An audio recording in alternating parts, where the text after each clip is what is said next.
ಶೀರ್ಷಿಕೆ ಅಪ್ಪ ಯಾಕೋ ಹಿಂದುಳಿದ್ಬಿಟ್ಟ. ಅಲ್ಲಿ ಹೇಳ್ತಾರೆ, ಅಮ್ಮ 9 ತಿಂಗಳು ಹೊರ್ತಾಳೆ, ಅಪ್ಪ 25 ವರ್ಷ ಸಾಕ್ತಾರೆ. ಅಮ್ಮ 9 ತಿಂಗಳು ಹೊರ್ತಾಳೆ, ಅಪ್ಪ 25 ವರ್ಷ ಸಾಕ್ತಾರೆ.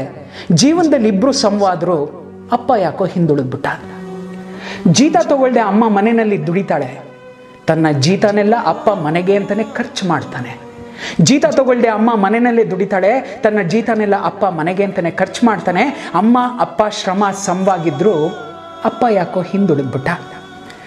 ಎಷ್ಟು ಬೇಕಾದರೂ ಕೇಳೋ ಕಂದ ಅಂತ ಊಟ ಬಡಿಸೋ ಅಮ್ಮ, ಎಷ್ಟು ಬೇಕಾದರೂ ಕೇಳೋ ಕಂದ ಅಂತ ಊಟ ಬಡಿಸೋ ಅಮ್ಮ, ಬೇಕಾದ್ದು ತಗೋ ಕೂಸೆ ಅಂತ ಎಲ್ಲ ಕೊಡಿಸೋ ಅಪ್ಪ.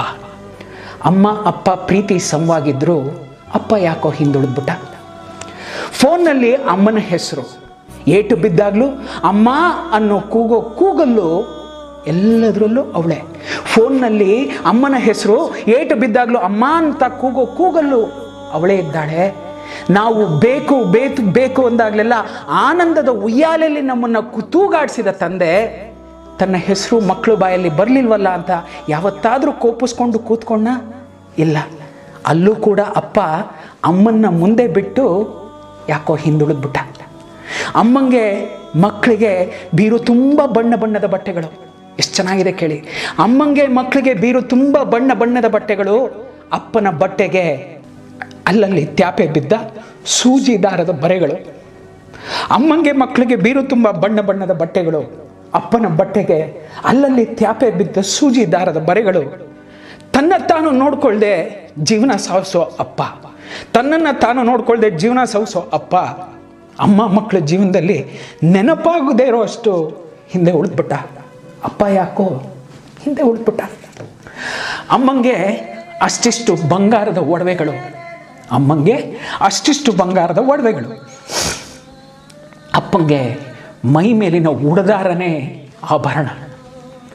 ಅಮ್ಮಂಗೆ ಅಷ್ಟಿಷ್ಟು ಬಂಗಾರದ ಒಡವೆಗಳು, ಅಪ್ಪಂಗೆ ಮೈ ಮೇಲಿನ ಉಡದಾರನೇ ಆಭರಣ.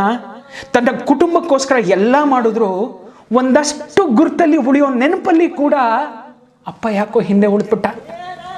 ಮಕ್ಕಳು ಸ್ಕೂಲು ಫೀಸು ಪುಸ್ತಕ ಅಂತೆಲ್ಲ ಇದೆ, ಈ ಹಬ್ಬಕ್ಕೆ ನನಗೆ ಬಟ್ಟೆ ಬೇಡ ರೀ ಅಂತಾಳೆ ಅಮ್ಮ. ಮಕ್ಕಳು ಸ್ಕೂಲು ಫೀಸು ಪುಸ್ತಕ ಅಂತೆಲ್ಲ ಇದೆ, ಈ ಹಬ್ಬಕ್ಕೆ ನನಗೆ ಸೀರೆ ಬೇಡ ಅಂತಾಳೆ ಅಮ್ಮ. ಹಬ್ಬದಲ್ಲಿ ಅಮ್ಮ ಅಪ್ಪ ಏನು ತಿಂತಾರೋ ನೋಡಲ್ಲ, ಹೊಟ್ಟೆ ಉಬ್ಬರಿಸೋಷ್ಟು ತಿಂದು ಮೇಲೆ ಹೇಳ್ತವೆ ಮಕ್ಕಳು. ಅಮ್ಮ ಮಕ್ಕಳನ್ನ ಬಿಟ್ಟಿದ್ದನ್ನು ತಿಂತಾಳೆ, ಅಮ್ಮ ಮಕ್ಕಳು ಬಿಟ್ಟಿದ್ದನ್ನು ತಿಂತಾಳೆ. ಆದರೆ ಅಪ್ಪ ಪಾತ್ರೆಯಲ್ಲಿ ಉಳ್ದ ಅಷ್ಟೋ ಇಷ್ಟಕ್ಕೋ ನೀರನ್ನು ಬೆರೆಸಿ ಕುಡ್ಕೋತಾನೆ. ಅಲ್ಲೂ ಅಪ್ಪ ಯಾಕೋ ಹಿಂದೆ ಉಳಿದ್ಬಿಟ್ಟ. ವಯಸ್ಸಾದ ಮೇಲೆ ಅಮ್ಮ ಮನೇಲಿ ಕೆಲ್ಸಕ್ಕಾಗ ಬರ್ತಾಳೆ ಅಂತ ಮಕ್ಕಳು ನೆನೆಸ್ಕೋತಾರೆ. ವಯಸ್ಸಾದ ಮೇಲೆ ಅಮ್ಮ ಮನೇಲಿ ಕೆಲ್ಸಕ್ಕಾಗ ಬರ್ತಾಳೆ ಅಂತಾನೆ ಮಕ್ಕಳು ಸಾಕ್ತಾರೆ. ಆದರೆ ಅಪ್ಪ ಕಾಲು ಮುರಿದು ಕುದ್ರೆ ಅವನೇನಕ್ಕೂ ಬೇಡ, ಅನ್ನಕ್ಕೆ ದಂಡ ಭೂಮಿಗೆ ಭಾರ ಅಂತ ಮಕ್ಕಳು ಅವನನ್ನು ಹಂತ ಹಂತವಾಗಿ ಸಾಯಿಸ್ಬಿಡ್ತಾರೆ. ಹಂತ ಹಂತವಾಗಿ ಸಾಯೋ ಅಪ್ಪ ಮಾತ್ರ ಸಾವಲ್ಲಿ ಮುಂದೆ ಅಮ್ಮ ಯಾಕೋ ಹಿಂದೆ ಉಳಿದ್ಬಿಡ್ತಾಳೆ. ಎಷ್ಟು ಚೆನ್ನಾಗಿದೆ ಅಂತಂದರೆ ನಮ್ಮೆಲ್ರಿಗೂ ಬೆನ್ನೆಲುಬಾಗಿ ಅಪ್ಪ ನಿಲ್ತಾನೆ. ಆದರೆ ನಾವು ಅಪ್ಪನ ಮರೆತು ಬಿಡ್ತೀವಿ. ಇದು ಎಲ್ಲರ ಜೀವನದಲ್ಲೂ ನಡೆದಿರುತ್ತೆ, ಪ್ರತಿಯೊಬ್ಬರ ಜೀವನದಲ್ಲೂ ನಡೆದಿರುತ್ತೆ. ತುಂಬ ರೇರ್ ಕೇಸಸ್ ಅಪ್ಪನ ನೆನೆಸ್ಕೊಳ್ಳೋದು.